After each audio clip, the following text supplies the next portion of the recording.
Bismillahirrahmanirrahim.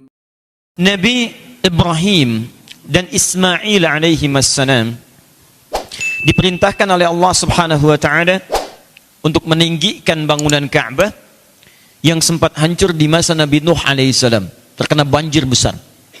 Ini sudah pernah saya terangkan berulang kali, tidak perlu saya bahas terlampau panjang lebar lagi. Secara singkat, ketika sudah berhasil meninggikan bangunan Ka'bah itu, sudah berbentuk kotak kembali, persegi 4, selesai kemudian dibangun oleh beliau dengan Nabi Ismail alaihi wassalam, maksudnya ditinggikan.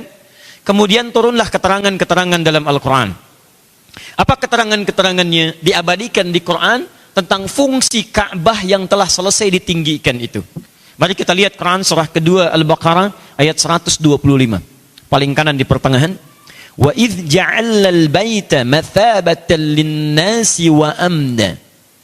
Dan ingatlah, pelajarilah, pahamilah, ketika kami telah tetapkan, kami jadikan al-bait Ka'bah itu, ya Ka'bah diberi nama juga dengan al-bait. Bahkan nama pertama yang dilekatkan pada Ka'bah itu bukan Ka'bah, tapi bait. Bait, ya Quran surah ketiga Ali Imran ayat 96. Inna awwala baitin wudi'a linnas. Sungguh rumah pertama yang dibangunkan untuk manusia, maksudnya Ka'bah. Baik, wa idh ja'alnal baita mathabatan linnasi wa amna. Dan ingatlah, pelajarilah, Allah, pahamilah, ketika kami telah jadikan, tetapkan Ka'bah itu sebagai pusat aktivitas bagi manusia. Ingat, pusat aktivitas. Kalau saya katakan pusat, titik sentral bukan? Sentral ya. Kalau sentral itu tengah-tengah bukan? Perhatikan, ini sudah kalimat Allah. Kalau sudah kalimat Allah, saya yakin pasti akan terbukti dengan pendekatan apapun. Allah sampaikan titik sentral aktivitas kehidupan manusia itu sentralnya, tengahnya Ka'bah. Manusia hidupnya di mana? Bumi. Lihat, bumi. Dalam bahasa Arab disebut al-ardu namanya, ardun.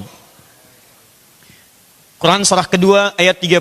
Wa idh qala rabbuka lil malaikati inni ja'ilun fil ardi khalifah. Ardun. Yuk kita tinggal di bumi. Kalau kita berikan gambaran seperti ini, bumi, kata Allah, semua manusia yang beraktivitas di bumi, titik sentralnya itu Ka'bah. Titik tengah bumi, tengah dunia, itu Ka'bah. Jadi kalau Anda ingin cari garis pertengahan di muka bumi ini, yang jadi patokan dalam sisi geografis kehidupan di muka bumi, itu tengah-tengahnya Ka'bah. Makanya dulu saat orang pertama kali, orang Islam yang membuat peta dunia, peta di bumi, peta bumi disebutnya, dulu menetapkan titik tengahnya itu Ka'bah, Mekah.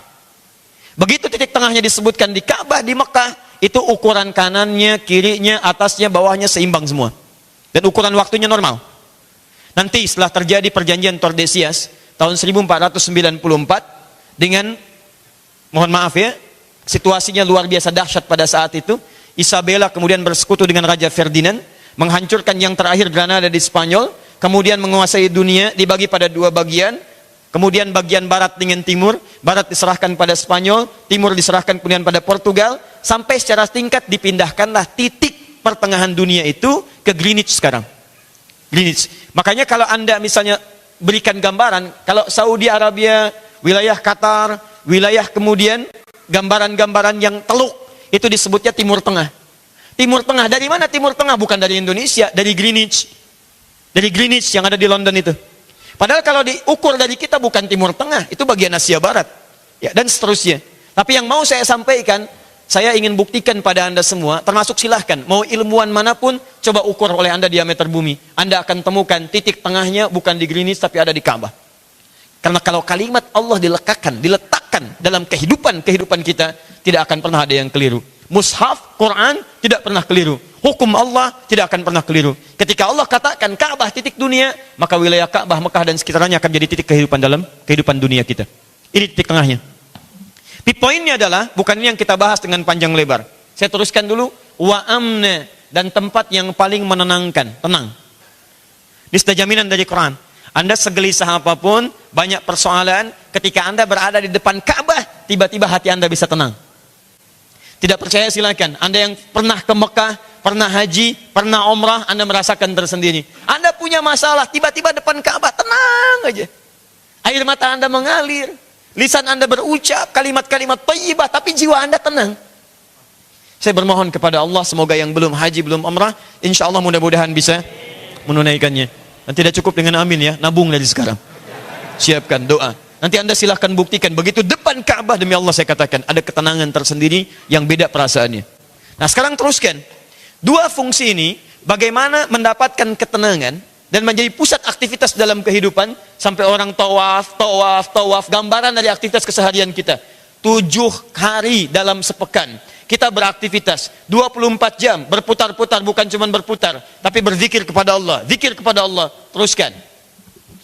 Wa idh ja'alna al-baita mathabatan lin-nasi wa amna wattakhidhu min maqami Ibrahim musalla. Dekat makam Ibrahim silakan tunaikan salat. Wa ahidna, teruskan, ila Ibrahim wa Ismail an tahhira baitiya lit-taifin, 1, wal akifin, 2, waruk'is sujud, 3. Dan kami perintahkan kepada Ibrahim alaihissalam, Ismail alaihissalam, perhatikan apa perintahnya? Kami minta bersihkan Ka'bah, sucikan Ka'bah, berikan kelapangan di Ka'bah untuk orang-orang, 1, menunaikan tawaf, 2, i'tikaf, Masya Allah, 3, ruku dan sujud, salat, ruku dan sujud.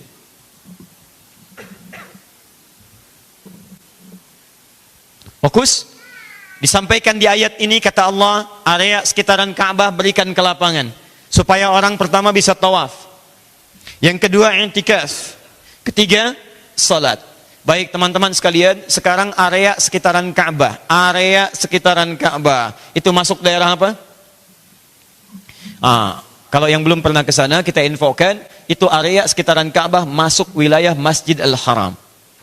Masjid Al-Haram. Jadi area sekitaran Ka'bah, area masjid bukan? Masjid, area tempat sujud, area beraktivitas. Kata Allah, jadikan dalam masjid itu, gunakan kepentingannya, khusus untuk Al-Masjidil Haram, ada 3 fungsi utama. Fungsinya untuk tawaf sekitaran Ka'bah, berputar-putar, beribadah. Ada i'tikaf, gunakan, boleh berintikaf dekat-dekat Ka'bah, silahkan. Atau sekitaran Ka'bah, gunakan untuk yang nyaman. Kemudian yang ketiga, salat. Salat, sekarang banyak orang tunaikan salat di sana, tidak akan terputus insya Allah sampai dengan kiamat. Fungsinya apa? Fungsinya adalah 1, tunaikan untuk tawaf, 2, i'tikaf, 3, salat. Diambillah hukum ini kemudian secara umum bagi setiap tempat yang dinamakan masjid. Kekhususan Ka'bah, boleh karena ada Ka'bah di dalamnya, tawaf berlangsung. Tapi masjid-masjid lain yang tidak ada Ka'bah di dalamnya, maka boleh gunakan sebagian dari fungsi yang 3 ini. Apa diantaranya? Untuk i'tikaf, untuk kemudian salat. Yang ingin saya sampaikan, hukum pertama ketika Allah menerangkan fungsi masjid, salah satunya disebutkan oleh Allah, boleh masjid itu digunakan untuk kepentingan i'tikaf. Dari sinilah kemudian Nabi menguatkan bahwa i'tikaf hanya boleh kemudian dilakukan di masjid. Jelas sampai sini? Tidak ada i'tikaf di rumah. Jelas ya?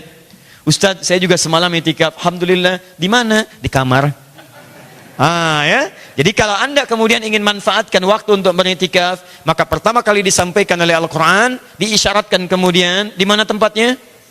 Masjid. Bagi Anda yang bisa ke Baitul Haram, ke Masjid Al-Haram, silakan i'tikaf sekitaran Masjid Al-Haram, dekat dengan Ka'bah. Anda yang tak bisa berangkat ke sana, setiap tempat yang dinamai dengan masjid dan benar syarat dan rukunnya, maka beriktikaflah di situ untuk mendekat kepada Allah Subhanahu wa taala. Sampai sini paham? Sekarang pertanyaannya, apa itu i'tikaf? Apa itu i'tikaf? Saya tuliskan pakai bahasa Arabnya. Kalau tawaf itu sudah mafhum. Salat tidak perlu dijelaskan lagi. Tapi i'tikaf ini gambaran pertemuan di malam ini yang penting kita pahami dari awal kita berjumpa di sini supaya beberapa hari ke depan kita maksimal